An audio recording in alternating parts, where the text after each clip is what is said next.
อย่าคือคนตกรถเนาะอย่าคือคนตกรถแบบว่าไล่ทิศทางหาทางกลับบ้านหมู่พ่อพี่น้องเลย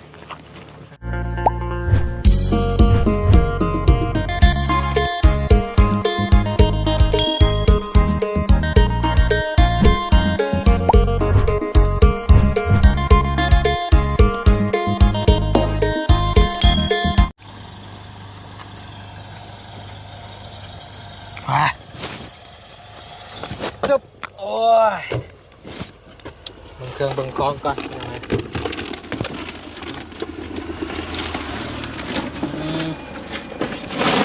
คนตกค่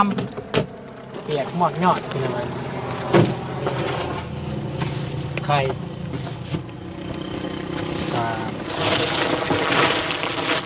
เสื้อผ้าเนาะเพราะว่าจะมาให้ครอบครัวนี่พี่น้องเนาะพวกน้องทิศเพิ่นพี่น้องเนาะเพิ่นมีน้ำใจหลายสิให้เพิ่นเลือกเบิ่งเอาเนาะพวกเสื้อผ้าหน้าแพรของพ่อใจดีจากนครหลวงเวียงจันทร์พี่น้องเนาะฝากให้เขาเป็นสะพานบุญให้เนาะบูก็แจกจ่ายให้แล้วครอบครัวแล้วพี่น้องเนาะครอบครัวต่อไปแฟนครอบครัวน้องทิศเชิงเมื่อนั้นเนาะตอนเขาจะกลับบ้านเห็นทั้งพ่อน้องทิศเพิ่นกะมีน้ำจิตน้ำใจพี่น้องไปหาน้ำใหม่น้ำมันมาฝากกับทีมงานเพื่อไปฝากทางด้านครอบครัวแต่ละคนพี่น้องเนาะนี่แหละผลการทำดีมีน้ำจิตใจซึ่งกันและกันก็จะได้ผลตอบแทนแบบนี้แหละพี่น้องเนาะเอาก่อนเดินได้พี่น้องเด้อขอกราบทักทายสบายดีพ่อแม่พี่น้องสบายดีหมู่เพื่อนกันเบิดสุขุสุขคนสบายดีFCผู้ใหญ่จุนเบิดทุกท่านยินดีต้อนรับเข้าสู่ช่อง YouTube ปาบุญสารวัตรผีคือเก่าเริ่มพี่น้องเนาะใช้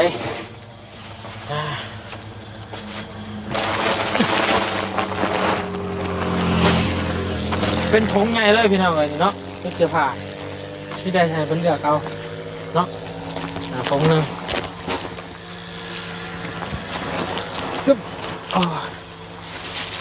ไข่มีแฉะไข่แตกไปพี่น้องเลยเราเคยหลายยางก่อนก็ได้ยังพี่รอทางพี่น้องเลยซื้อบอซื้อนกเขาบอโมแมนนี่เนาะซื้อบอเสื้อผ้าหน้าแพรเด้อแลกเป็ดแลกไก่ก็ได้แลกหมูแลกม้าอุ้ยโมแมนเครื่อง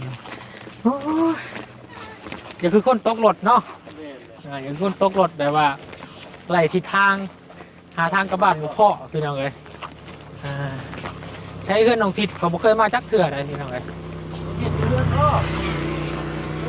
ได้มีบ่เฮ้ยมีบ่โอ้ต่อกันอยู่นี่บ่สะพี่น้องน้องทิศน้องป้านบ่ตีนสอดตีนสมาร์ทมีโอ้สบายดีโอ้กระตบกระตูบเราเนาะบอลอันนี้พี่น้องไงเนาะสะอาดในเอื้อนเรากับพี่น้องโอ้ฝนตกมาในน้ำสิบถ่วมบ่เอื้อนเจ้านี่มันก็ต่ำลงผมฮะบอลพานี่กันมาเปลี่ยนหมดเลยเขาไปบ่คันฝนตกแห้งลมพัดนี่มันเข้าอยู่ในเลยอันนี้ว่าโอ้รักสังกะสีเก่าเนาะไปใช้บอลไหนไพ่เบิ้งไงดูโอ้ตามเมืองบอลในไทยมันตื้อหัวเลยว่ายังโมมีเลยอยู่พอใส่ในมงซาซีเพื่อนซ่านเจ้าสมแซมเองหมดเลยบ่เนี่ยเจ้าเฮ็ดเองบ่คอยเฮ็ดเองบ่ฮู้กับปุ้ยเฮ็ดกับไผดูสิเฮ็ดผู้เดียวบ่เฮ็ดผู้เดียวกับนางทิศจับเฮาตอกไปใช้นางทิศตอนนี้มันไปยิมยามยามหญ้ามันเป็นไข่จังหน่อยมันเนี่ยมีเอาฝากแล้วก็ไข่แต่หนึ่งดูขอบใจดูไข่แต่หนึ่งมาฝากเด้อแล้วก็ส้นเสื้อผ้านี่แหละพี่น้องไงหาบอลได้บอลหนึ่งก็ได้เด้อไปอยู่ติดปะ อันนี้บ่รถเที่ยวเวียกทำงานน่ะ เที่ยวไปเที่ยวงานก็ไปดอก พี่มาพี่มันจังแจ้งเนาะพี่ เขาเป็นห้องที่เยอะกว่าเขา อืม มาพยายามพี่น้องคนไทยอยู่สิบคน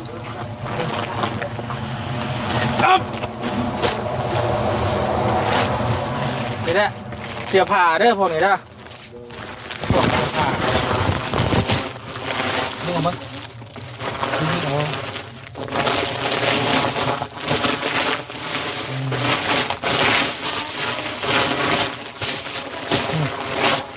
เสื้อผ้าหนาแท้ร้าย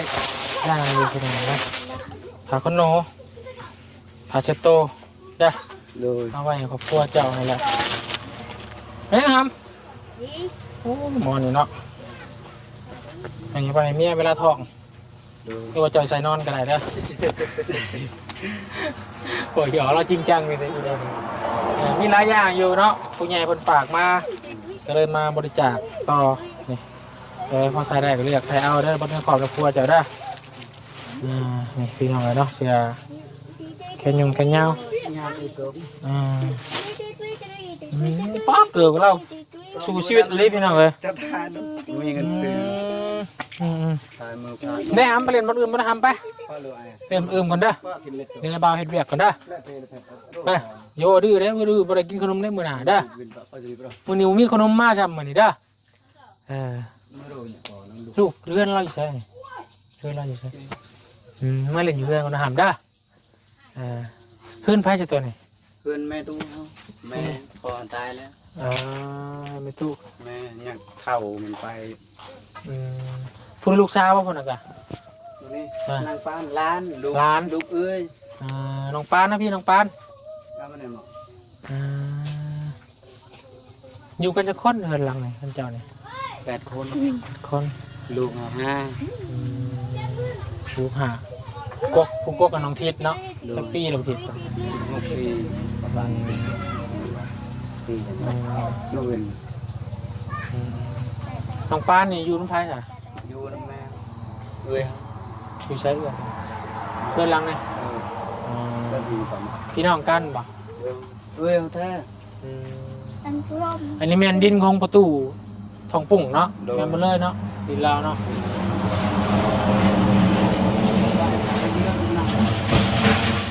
มาอยู่อาศัยนะเพิ่นนี่จักปีเลยอยู่นี่นะก่อนไอ้พ่อน้องอันนี้ปะ เอาอาศัยอยู่ดินมันนี่เนี่ยได้แล้วประมาณ7-8 ปีเท่านั้นแหล้วโดยโดน กำลังสมแซมใหม่เนาะหลังคากับน้องได้ใหม่เลยเนาะ โดยสังกะสีน่ะก็ยังเป็นนี่ก็ยาเฮายัง5 ล้าน ที่นี่เขายังหาร้านกู ยังถ้าคายน้ำมันต้นมันต่อก่อน ไปกู้ไว้คนเพิ่งหายืมหลายใช่ เฮาสิขุดมันต้นนั้นได้ก็ปี1-2 ล้านปี1-3 ล้านเท่านั้น เพิ่นก็ใจดีเนาะให้ยืมหาร้านกูเนาะเพิ่นบ่ได้ออกดอกเบี้ยป่ะ อายเมียเฮา ไอ้เมีย โดย ลุงเนาะยืมมันลุง ตั้งแต่เพื่อนสังกะสีนี่ยังบ่มีเนาะ ยังบ่มีผ้าคันเฮาปลดสักซี่นั่นตอนฝนตกแห้งลมนั่นพัดหมดเลยอยู่ในเปียกหมดเลย ได้ยังกินแรงมื้อนี่ได้ยังกินแรง บ่มีหยังกินกับหน่อไม้ต้มไปหามื้อเช้า ชื่อเจ้ายังก่อนเฮาลืมกะ จง อาจงเนาะอายุจักปีแล้วจ้ะ เก้า30ซั่นแล้วเก้าแล้ว เป็นน้องของบุญอยู่ฮู้ว่าบุญจักปีประมาณ บ่ฮู้ ให้เจ้าดาวเอา มันได้เลย30ปลาย35บ่ อย่ามาฮอดจักแล้ว ไปเอาเสื้อผ้ากลับเจ้าว่าพิษเอากลับ ก็ได้ เจ้าว่าเฮาอยู่หลายโพด เศร้าบ่ 34 34 เก็บถือเนาะดูว่านาครับสมอายุอยู่เนาะ ค่อยๆได้จ้ะ เราเพิ่งเนี่ย บ่เพิ่มบ่ฮู้จัก จำประมาณ สาวและสาวปลาย ชาแพ้ชาแพ้ สาว4 25นั่นแหละยังหนุ่มบ่วุ่นกันยังหนุ่ม เผาแล้วเขาก็ได้ลูก2 คนหนึ่ง วินเนอร์นั่นบ่ วินหนึ่ง เฮาติดตาม โอ้โห ให้มันโอ้เบิ่งอยู่สอง อ่า เบิ่งแต่ตอนเฮ็ดเฮือนพ่อไม้นั่นแหละ อันน่ะ ตั้งเลยเดียว เจ้าเฮ็ดให้บ่ เฮ็ดให้เฮ็ดซูนมันต้นแน่ พี่หนึงได้หลายบ่ มันต้นเลยปีหนึงได้แล้วสำหาของลานเท่านั้นสมมุติซื้อเขาบ่ เขาปีหนึงจักสอบรูดหูดเขา ยังบ่ทันฮู้ยังบ่ ปี ทัน ที่ สุด แล้วปีที่แล้วจักสอบ ปีที่แล้วนี่เสาได้เสาไปเสา5เท่านั้นแหละ เวลาเกิดไปแล้วเนาะ เสา5มาเลี้ยงลูก5คนหมด8คน อืมเห็นเรามีน้ำใจหลายมื้อน่ะพี่น้องเนาะ เด้อ เอาน้ำใหม่ยังไปให้ไปฝากไปต้อน มื้อนั้นก็บ่อยากเอาเงินกับบ่จันมันว่าให้ใส่น้ำมอกน้ำมัน อืม เอาก็หมดซื้อบอดซื้อหยังให้กับพ่อไม้ลิ้นกับมันกิน ก็คือน้ำใจของอ้ายแหละเนาะ โดย อ้ายมีน้ำใจต่อเพิ่มเฮาหายังเฮาฝากกะเพิ่มเฮาก็เห็นกะ ซื้อบางอด เช่นเจ้า ำปองหนึง อืม พ่อไม้ปองหนึงเอาอีก อืมคือว่ามาอยู่นี่ก็หลายปีแล้วเนาะ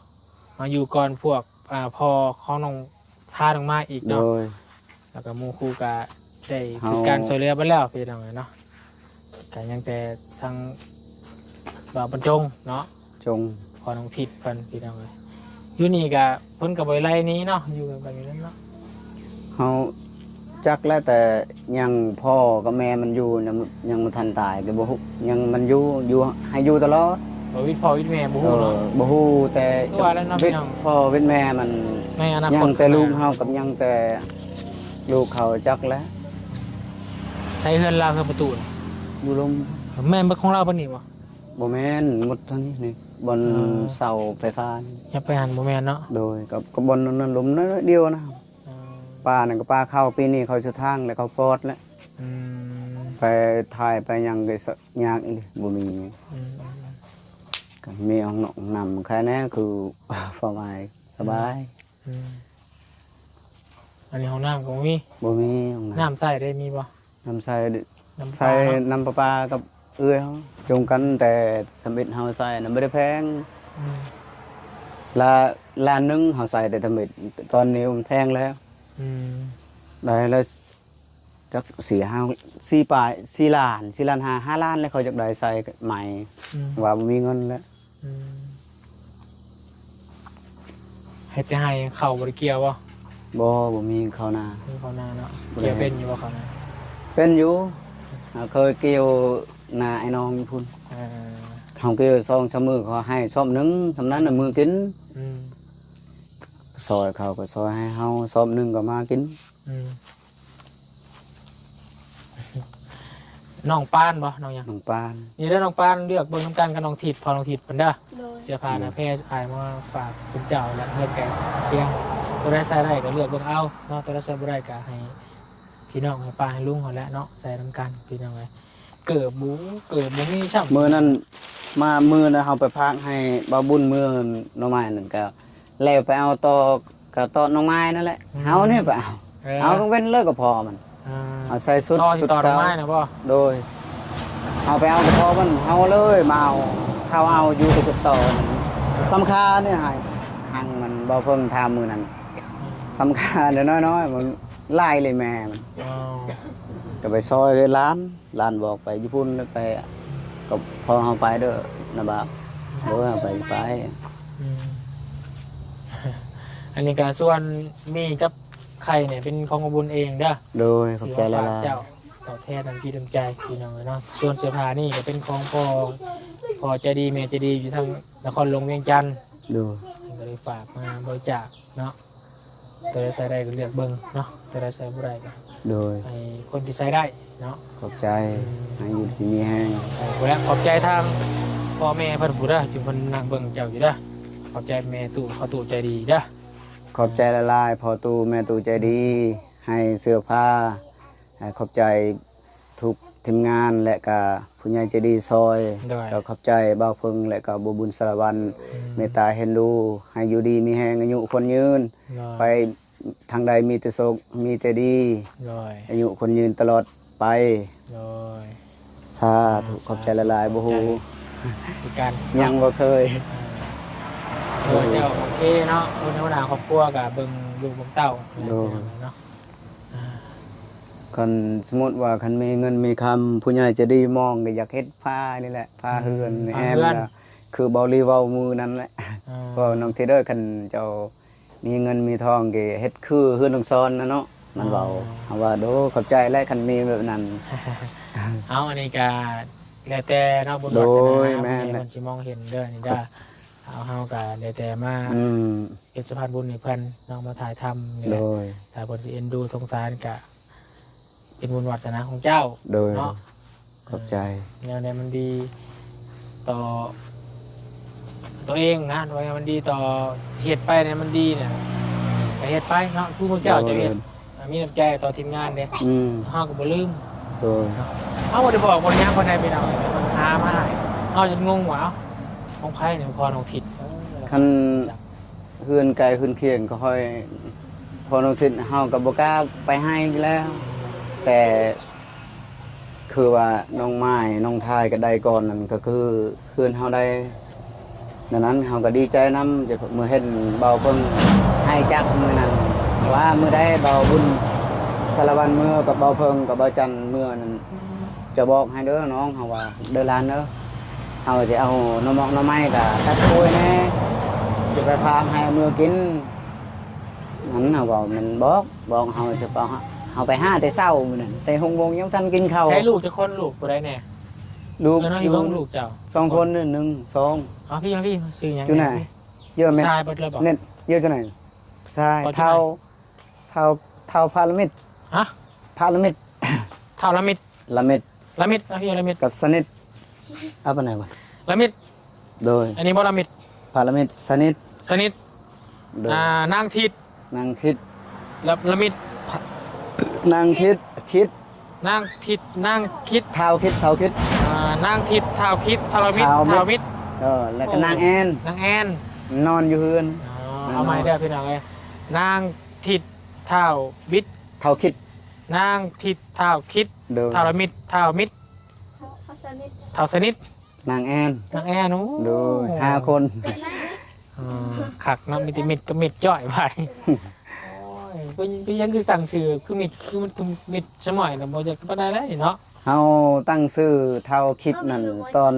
ยังเฮือนก็น้อยๆก็เฮือนนางปานซ้ำนี้แหละเฮือน บ้านเฮาจะคิดในใดนอนตื่นก็คิดในใจ จากในใดเต้บุญวาสนาเฮาจะคิดในใดบ้านเฮามีลูกนั่นเท่าคิดเฮาตั้งชื่อเลยเท่าสนิทเลยทุกชนิดแต่เฮายังบ่มีเฮ็ดหยังก็บ่มีเฮ็ดหยังก็บ่ได้เด้บุญวาสนาเนาะคิดในนั้นตั้งชื่อเลยเท่าคิด เท่าสนิทแล้วก็เท่าคิดแล้วก็ออกมาอีกเท่าสนิทบ่มีทุกสนิท โด คิด ย แต่ก็สนิทเลยบ่ คิดแล้วก็สนิทม้อจ้อยเลยพี่น้อง สนิทย้อนบ่มีนี่แหละคิดในใจจักเฮาเฮ็ดในใดเด้บ่มีหยังเลยเฮาสิตั้งชื่อลูกเฮาเท่าคิดเลยคิดแบบใดบ่ออกคิดในนั้นบ่ฮู้แต่อายให้เฮือนให้นี่ก็เฮาเฮ็ดมันตกมันต้นนี่แหละเฮาจะซื้อนึง10 ล้าน10 ล้านนี่เฮาไว้อยู่บ้านสมุนสุดก่อน5 ปีเฮาไว้เฮายังบ่ทันเอามือเฮาก็อยู่นี่2 ปีนี่ตังค์มือปีหนึงก็ได้2 ล้านให้อายเฮาปีหนึงก็ได้3 ล้านหมดปีกายนี่ส่งมันยัง2 ล้านหมดปีกายไปขายมันต้นนั่นส่งเจอยังแต่สักซี่นี่แหละมันว่าถ้าก่อนเจ้ามือใดเจ้ามีก่อน คอยสร้างพัฒนาไปแล้วเนาะทางพวกกันเด้อมามื้อนี้ก็บ่มีหยังหลายซื้อไข่ซื้อมีมาฝากแล้วก็เสื้อผ้าหน้าแพรเด้อมีแต่โอกาสหน้าเนาะวนสิกลับบ้านเอาเงินกลับบ้านไปหาบ่พักบ่เช้าก่อนมันค่ำมันมืดแล้ว โดย เด้อ ขอบใจหลาย สิมาเยี่ยมใหม่เด้อ ๆขอบใจผู้ใหญ่ใจดีและก็ขอบใจพี่น้องทุกคน และก็ขอบใจหลายๆทีมงานเบาลีเบาจันเบายังทันฮูหมด ได้ ขอบใจหลายๆเลยกับเบาบุญสารวันกับเบาเพิ่งมามื้อนี้ให้อยู่ดีมีแห้งนอนหลับได้เงินหมื่นนอนตื่นได้เงินแสนเงินล้านสาธุให้โชคดีไปตลอดปลอดภัย เอาเด้อว่าเคิงแมลงนอนหลับแมลงนี่หมื่นได้ตื่นได้แสนได้จ้ะ เสร็จครับเอาเลย เสีย เนาะ ชาติวัวแล้วเนาะ เอาคนทุกคนเนาะนอนรับอันเงินนอนตื่นเงินแสนก็เป็นคำอวยพรในใจเนาะ โดย แต่ว่าถ้าเห็นสิได้ลีกะสู่การทำมาหากินเฮาบ่ได้ โด เนาะ ย ตื่นมาถ้าจะได้เงินแสน เงินล้านนั่นแหละ หาเงินล้าน แห้ง เฮาต้องไปเฮ็ดถอนมันมาจากไหนเงินล้านแต่ว่าเฮาตื่นมาซีฮูกีตาร์มานี่โอ้ยากๆเลยมีแต่แสนสาหัสครับพี่น้องเอ้ยเนาะเอาสู้ๆต่อไปเด้อ ยังบ่ทันฮู้หมดซานั่นใดนั่นใด บ่เป็นหยังบ่เป็นหยัง มีแต่ถือเดียวเนี่ยจะไปสมบัตินั่น นี่ บ่ได้ สิ ผิด มาเยี่ยม ขอโทษขออภัยนำหลาย ได้ ๆว่าบ่ถูกฮู้พังเป้านั่นใดผิดพลาดก็ขอโทษขออภัยนำหลาย ได้บ่เป็นหยังเนาะ ๆ ไปก่อนบาดนี้ โด เอา ย อยู่ ขอบ ดี ใจ สบายดี สบายดี ปานถ้าก็เลือกเบิ่งได้เสื้อผ้ากับแพรเด้อโดยขอบใจคือกันไปเดี๋ยวไปอยู่ทางอื่นก่อนเอาวันพักวันเช้าก่อนจอดติดรถเนาะ เป็นรถ บ่ มีอย่าง เออ มัดก่อน เอาไปโอเคพี่น้องเดี๋ยวเดินทางไปหาบอลผักบอลเศร้าก่อนบาดนี้เด้อเนาะมาหาเยี่ยมยามพ่อน้องทิพย์พันที่เยี่ยมใจต่อหน้าเนาะเมื่อนั้นก็เอาน้ำมันของฝักของตอนมาให้กันแล้วสื่อใครสื่อมีไม่กันพี่น้องเนาะโอเคสบายดีว่าจุกุลทุกคนดีๆไม่แห้งส่งมาน้ำรวยเฮงๆปังๆเด้อทางพ่อกับแม่อยู่ทางนครหลวงเวียงจันทน์เนาะที่มีทีมใจสวยเหลือให้กับครอบครัวคนทุกอย่างเสื้อผ้าแพงเนาะไปพี่น้องยังอีกชั่วโมงหนึ่งเดี๋ยวจะเรียกจ่ายต่อไปพี่น้องเนาะ